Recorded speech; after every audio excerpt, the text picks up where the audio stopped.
And we are back here live on the Crusade Radio Network here. I can hear that there is sound playing in the background, meaning they're running the stream at the main studio. So, guys, you can kill that now. Thank you very much. All right. I think that they killed it.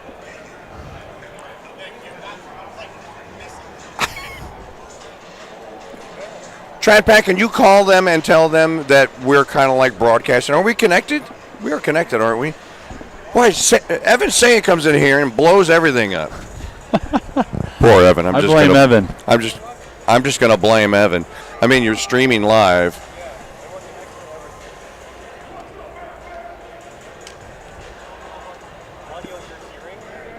You're getting their audio from this low return and that. Okay, we should be good now. Did they know? Yeah, I just okay, all right. Sorry about that. All good. We're live. It's live radio. That's what happens. It's live TV. That's what happens. I think we're the only people that are actually streaming here. Yeah, I haven't seen. You probably did a lot of recorded stuff today. I only think there was one. Breitbart did a live with me, but that was it. Everybody else, yeah, recordings. We're live, brother. I love it. Saints fan, Eagles fan. Go Birds. So are you a lifelong Eagles fan? From Philadelphia, Delaware County. So, yeah, whole family, born and raised. How you feel about having an Alabama boy as your quarterback? He's good, man. He's freaking good. Look, we just set a franchise record, 10 wins in a row. But the problem is they're not putting any games away. I mean, yes, some of them they have, against bad teams, but, there hasn't been, the resounding victories where you have confidence as an Eagles fan. And maybe that underdog mentality is good. We obviously used that to our benefit back in, is that 18? But we'll see. We'll see where things go. Well, you're probably not old enough to remember, but they used to have a team called the Cardiac Cards. And that's what they were known for, was not putting games away and only winning at the last second. Cardiac Cards there. This is the Cardinals? Yeah. Okay. I think it was when they were the St. Louis Cardinals, I want to say. This is way back in the day. They are the St. Louis Cardinals. Well, whatever it was before then? Well, they were, wait a minute. They were the St. Louis Rams, remember? They were the Cardinals, and then the Cardinals moved to Arizona, then they were wherever they moved, and then they became the St. Louis Rams, and then the St. Louis Rams moved to L.A., right? So now they're where they came from, L.A., so now they're the L.A. Rams again. But St. Louis it was a Cardiac Cards way back in the day. In any event, good luck in the playoffs. The Saints won't make it. We're going to need it. We're going to need a lot of luck. So tell me about how many doors. You're a famous door knocker. So we launched a program in PA called the PA Chase. Yeah, there it is. Nice little button. Right here. And so what we did, I've always been focused on the left has paid ground game and volunteers. The right has volunteers. It's like, come on, guys, why are we not also building what we would call permanent infrastructure of door-to-door chasing, registering, doing what the left does? And so since 2016, after that cycle, we've knocked 8 million doors. Okay. By doing these different programs. We've won 400 races at the state level. I'm typically focused on a lot of state Senate and state House races. Okay. All that changed after 22. In Pennsylvania, they changed the rules. There's 50 days of voting. It's crazy. When I grew up, there was 1 day of voting. It was election day. That's when you voted. Now there's 50 days of voting. And so I get a call from Charlie Kirk. And Charlie says to me, he says, Cliff, he says, you still knocking doors? As a joke. I said, yeah, why? What's going on? He says, I got a Pennsylvania problem. I said, all right, well, how can we help? He says, look, Trump has Pennsylvania as one of his top must-win states, but I'm only targeting Arizona and Wisconsin. So what do you want to do for the next 8 months? You want to knock some doors in PA? He voluntold you, in other words. So we launched this program. The objective was we said we'd knock 500,000 doors, and we ended up knocking 510,000. But what's more important is not the activity, was what was our goal.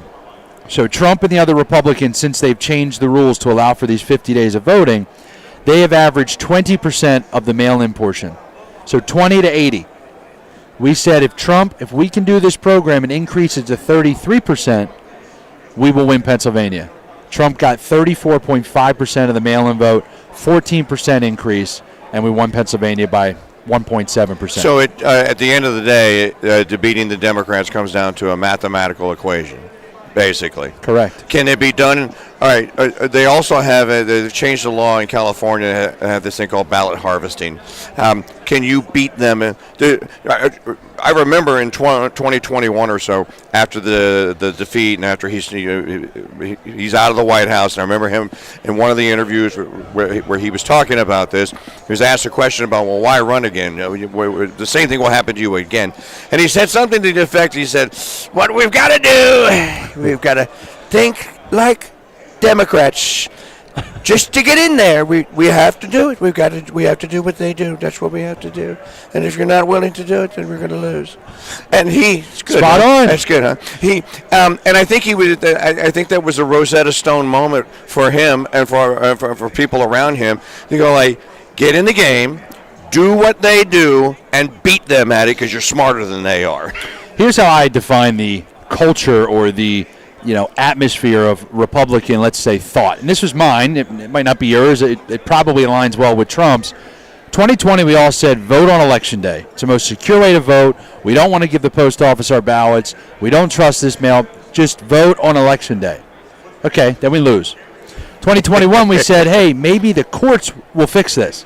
Failed us. 2022, we said, no, the legislature, Congress, or these state legislatures, they'll fix it. Failed us. 2023, we got punched in the mouth so bad in Pennsylvania. Because remember, there's elections every year. PA's got tons of off-year races. Okay. That we all just kind of stumbled around and got out of bed, looked in the mirror, and said, what are we going to do? And when Trump came out, you're right, those types of things, he just said it. Vote early, vote by mail, vote however you can, vote often. Whatever you got to do, make sure you vote. But when Charlie asked me, that was actually one of the biggest pushbacks I had, is I said, look, if Trump's going to encourage people to only vote on Election Day, this is not going to work, right? How are we going to go out trying to motivate people when the boss is like, no, only vote on Election Day? And so I give Charlie a lot of credit because they had the campaign pushing a lot of what we were doing, what the other orgs were doing in other states. And this was the first cycle we were all singing from the same song sheet. You didn't have the Ronna McDaniel silos of power and access and consultants that would block you from data. We had everything. Elon's PAC refined all of our targets. RNC and Trump's campaign. Susie Wiles, Chris Lasavita, James Blair. James Blair's team came in, looked at all of our targets and edited it. I mean, like, we need to be doing this every year. The Democrats have done it for 20 years. This is the first time we've done it. People wouldn't know to give Susie Wiles credit for anything. She was Ron DeSantis' chief of staff. Mm-hmm. This is a very accomplished. She is a mover, and she is a political operative that is at the top of the game. So when you mention her name, I think, oh, new chief of staff. Again, go in the White House. You know what happened the first time. Right. Dude, get ahead of the freaking game, which he's trying to do, obviously, here. Well, now, do you actually physically, or are you a guy that actually goes and knocks on the door? Yeah, so I'm a big believer in servant leadership. Okay. And honestly, the reason that we do it, and my COO, Justin Grice, is out here somewhere right behind us, that's a rule we have, is we try to get out at least once a month, throughout the year. We'll go out with the teams. But you learn a lot from not just seeing and interacting with other door knockers, but actually interacting with the people. Right? And so a lot of what every door you knock on, you're capturing some data. So we're always refining our scripts and understanding, what issues do people want to talk about, what's a good opener. So I'm a big believer of getting out there. I mean, for the 2.5 months we were on the ground for the PHAs, I tried to be out with the team as much as possible. But the joke is, I had to go out and raise $3 million to pull this off. If you're trying to hire and pay 120 full-time people for nearly 3 months, right? It's not just housing them, let alone paying them. Housing them. So it was a wild ride. Raising $3 million is not an easy task. I know how difficult it is to raise $3,000. Well, we were blessed. I mean, we ended up with 12,000 people that ended up giving across the country. I mean, $5, $10, $15, $20. but they wanted to sponsor a ballot chaser, right? It was a very, encouraging ask because it's not, hey, this is going to go to some TV ad. Oh, so you actually sponsored a guy that was going to sponsor one of our ballot chasers. Went full feed the children. Got it. Like, sponsor a child in Africa. Like these are our ballot chasers. You went full Sally Struthers. Do you see this? This is a starving ballot door knocker. Only you can help him for just 27 cents a day. We had in the arms of the angel dog commercial, where they're crying.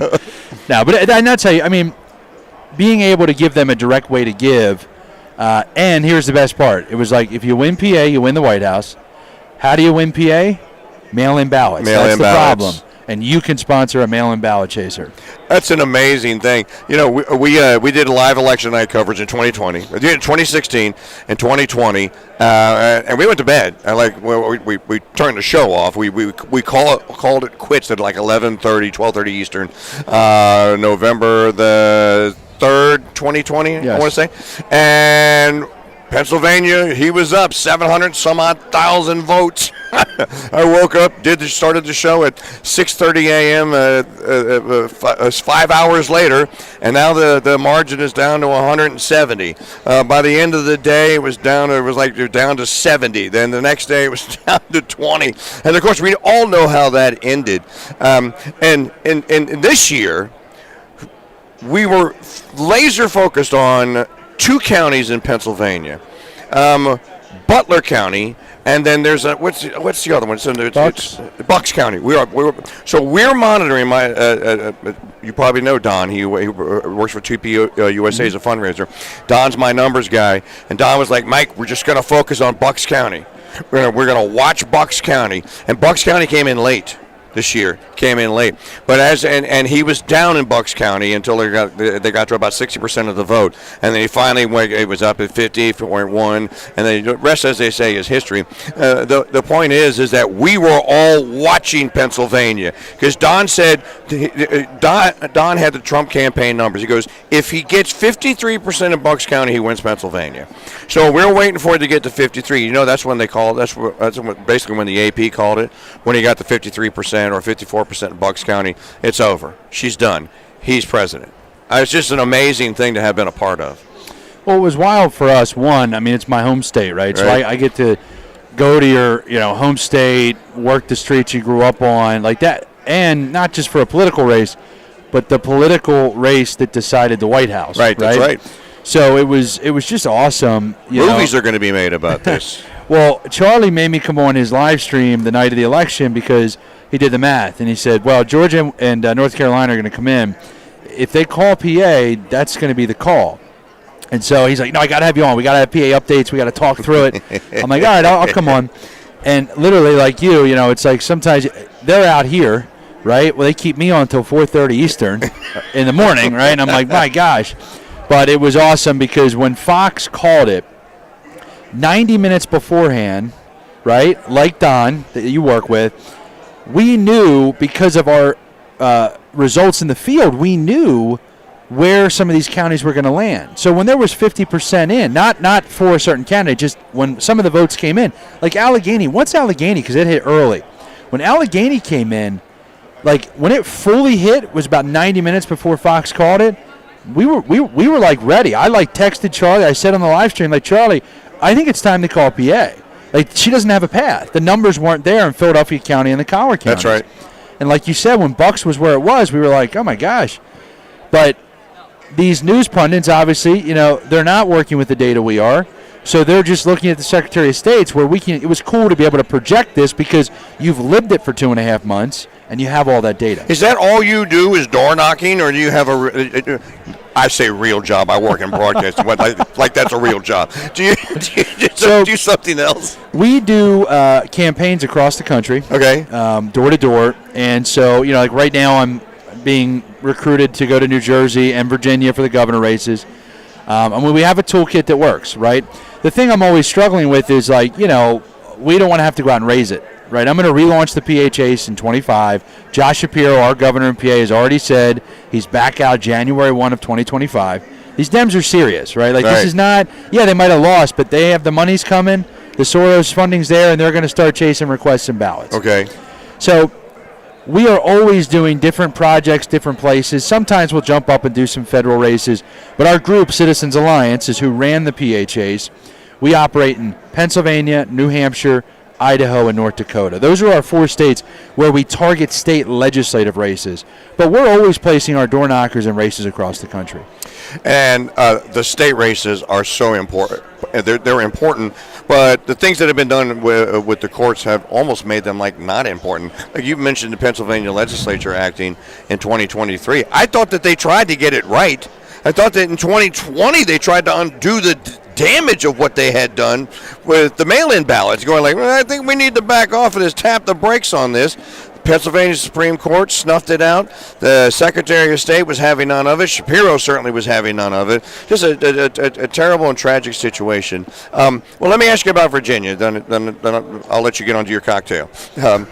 He's not having a cocktail. I'm joking. It's just the water. It's just the water. Virginia's not winnable without a ground game. You 100%. The only way Youngkin won that governor's race is because he knocked on doors. He went and campaigned where he had to go and campaign. How can you flip Alexandria, Loudoun, and Fairfax counties? Those are 3 counties, right? How do you flip? Is it possible? Maybe Elon and Vivek draining the swamp and laying off 500,000 of them, and they decide to move back home, right. And they leave Northern Virginia because they can't afford the McMansion. That may be one way. But short of that, are there enough conservative-leaning or Republican people in those 3 counties that a campaign can actually flip them enough percentage point so that you can win Virginia? Virginia is ripe. It is winnable. It is ripe. We have done the math. We have met with some of the big leaders in the state house a couple weeks ago. It is ripe for the taking. There's 2 very fascinating things about Virginia. One, you're not going to flip the state house, the House of Delegates, by just by thinking you're going to have to flip blue seats in Northern Virginia. Yes, that's got to be part of the equation. But what's fascinating, I actually think that Winsome Sears has a better chance at winning the governor's mansion than the Republicans do of taking the House, because you can turn out a lot of those voters that are in districts that don't matter, right, for down ballot. Okay. But you can turn them out. So Northern Virginia, you need big turnout for the Republicans that are there, right? You just got to get them to show up. So it makes it easier to make up the difference than across the state because there's a lot of red voters there. But the swing districts, I think it's a 1 or 2 seat gap right now. I think it's 2. I worry about Virginia. If they don't win that governor's seat and they have a triple threat, I think Virginia very quickly goes the route of a Colorado overnight. I'm not trying to use hyperbole or sensationalism, but I'm telling you, like, those types of radicals in Northern Virginia, if they have control, I don't want to call it California, but it's going to be, they're going to try to be an example of going as far left as possible. Well, what happened in Colorado was done by the Democrat Party with big money, $10 billion. They targeted Colorado, and they said, we can flip it. It'll cost $10 billion, and it'll take a decade. And they freaking did it. The Blueprint is probably one of my favorite books. I'm talking about what they did and walking through it. And I do think Elon Musk, we should be very excited to have somebody that is extremely wealthy, extremely generous, and extremely patriotic. And smart. Right. Yeah. But one of the brightest guys in the world. Yeah, I don't think people understand just how valuable, and I don't mean that just monetarily. I just think, like, him being involved, he just broke a lot of barriers. With X, it's like we finally have a platform. A big platform. I'm going to let him go. It's Cliff Maloney here. And you can find, you have a big following on Twitter. On X, at Maloney, Maloney. Like Madonna, just one name. Thank you, brother. Appreciate it. All right, I can't say go Eagles, but good luck in the playoffs. Go Birds. All right, go Birds. All right, folks, I'm going to send it back to the studio. I want to thank Cliff Maloney for stopping by. Live talking campaign, video and radio here on the Crusade Radio Network, the way it should be. We'll be right back.